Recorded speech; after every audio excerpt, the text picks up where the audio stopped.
Alright, Philippine Standard Time. It is now 12:46 in the afternoon.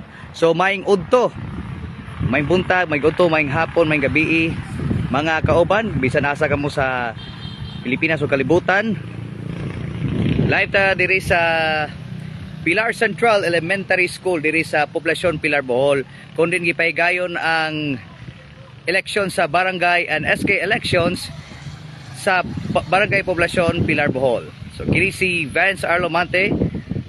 Nanood kita live diri sa Pilar Central Elementary School aron ihatod kaninyo ang mga updates diri sa dinhi sa Poblasyon Pilar Bohol alang sa to special coverage sa BSKE 2023 sa MyTV.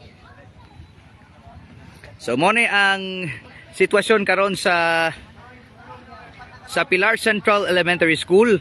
Then ubay-ubay gihapon nga mga botante ang nangabot. Kasagaran nangabot sila, human silang pangaon silang paniudto og hantod karon ning mga gutloan nagpadayon gihapon ang botohan sa matag presinto diri sa Pilar Central Elementary School o ato nasayran nga walay special polling center o nga alang sa mga PWDs o katong mga differently abled nga mga botante, mga senior citizens hasta to mga buntis o mga vulnerable sectors apaan alalayan gihapon sila sa DepEd election on supervising officer o DESO. Og sila una ang i-prioritize nga o paunhon nga mubotar sa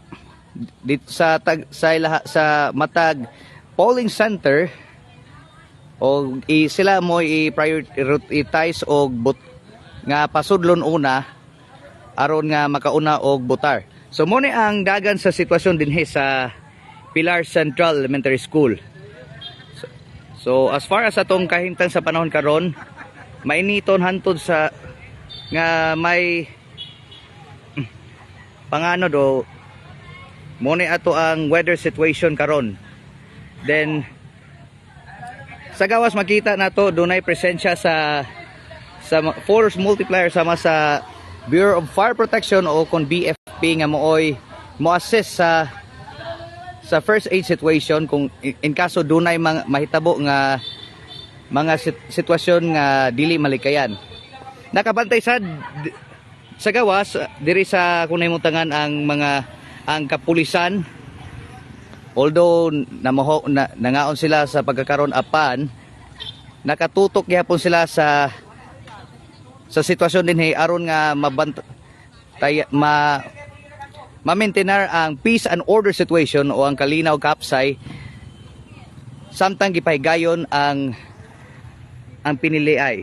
So mao kini ang latest update mga kauban. Matag karon og unya, matag kami mga balita sa tagsa sa social media page piragi sa Facebook o page sa MyTV Cebu og sa uban pa nga social media platform. So mo ni ang sitwasyon dire as of 12:50 in the afternoon. So daghang salamat sa pagtutok kanato diri sa atong live report.